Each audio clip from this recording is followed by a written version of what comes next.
Hey, what's up, guys? The reason I'm there is I'm back.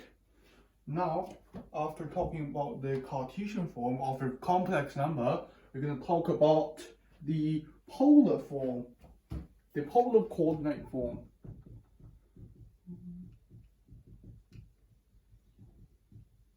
Of a complex number.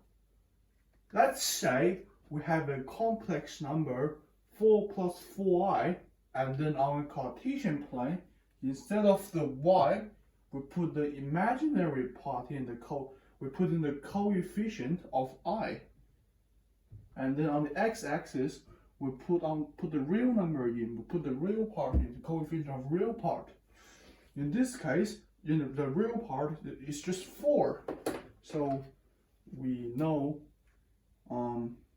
we can plot a point on the 4, but we don't know the y-axis yet, which is the imaginary axis in this case. And the coordinate of the imaginary part of the I, it is 4. So it's 4 is this point, isn't it?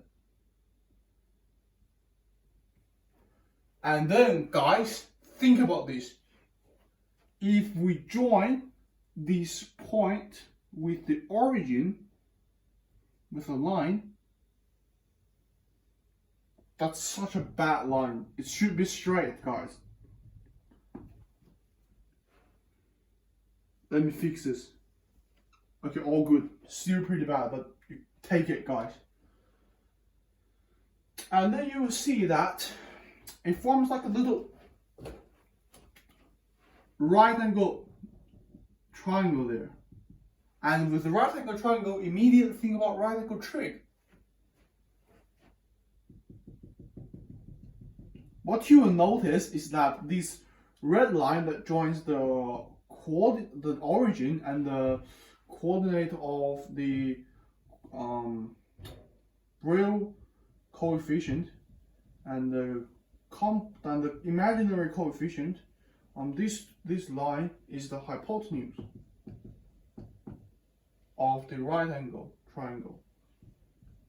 And then this bit side, one of the side, which is, and if we name this angle as theta, the angle between these line and the real axis, which is the x-axis, named as theta. And then this is the OPP, the opposite. This one. I should just write OPP, my bad. And then this is adjacent, ADJ.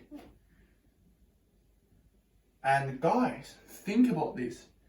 Polar coordinate form. What is that? What does that mean? It means it has the form of these.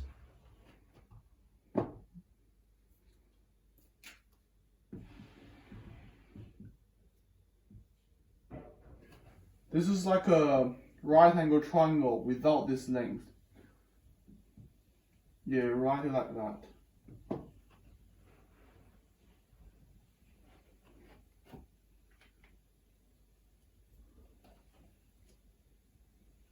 And guys, look at this. How do you calculate the hypotenuse? What is it? If somebody's smart, they will immediately think about Pythagoras, which we will actually apply in this case. So what is the side lengths? 4 and 4. This is not drawn to scale. This is not drawn by scale, guys. Sorry about this. This is actually 4. This is 4 as well. So it should be square root of 4 square plus 4 square, which equals to root 32.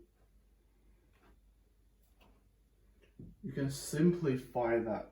Yeah, you can. So you got this.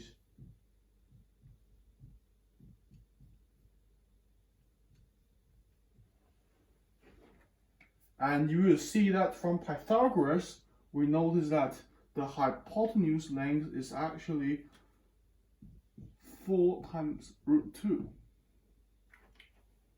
Yeah, that is really smart. And how do we count? And phi, which I prefer to use phi because electrical engineers use phi, and they're quite sneaky. Instead of theta, we use phi, which is just another random Greek letter. That basically means the same thing. They both mean angle. And how do we calculate the theta? Well, remember this: tangent theta equals to OPP over ADJ. If you don't remember this, go back to year 9, do the year 9 trick again. Oh my god, sheep bar.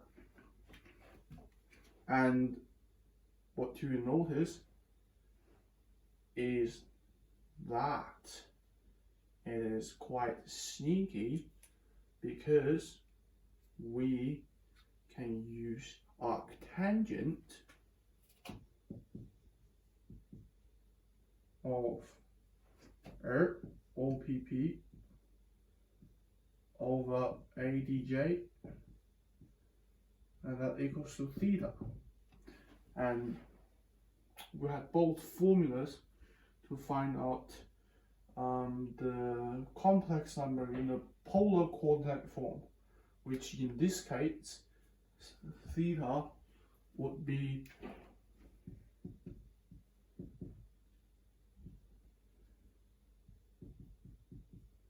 which is arctangent 1. And if you check that in your calculator, which I haven't done yet, you will get 45 degrees. This basically is telling you that theta equals to 45 degrees. My god, did I just write percent? So goosey.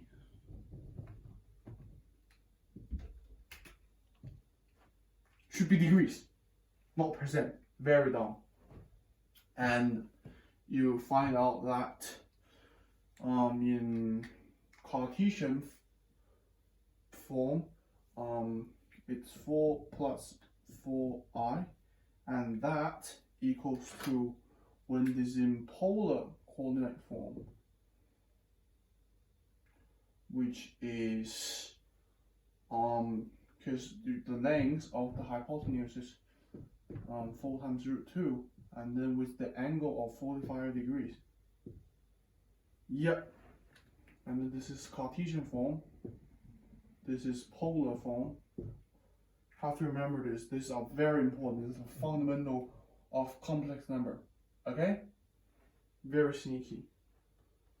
Next video, we're gonna talk about how to transform the complex number from the form of polar coordinate form to Cartesian form. Yeah. Today we can transform a complex number in the Cartesian form to its polar coordinate form. Tomorrow we're going to do the reverse. Sneaky? Yeah, very sneaky, guys. I think it's sneaky. See you. Make sure to subscribe.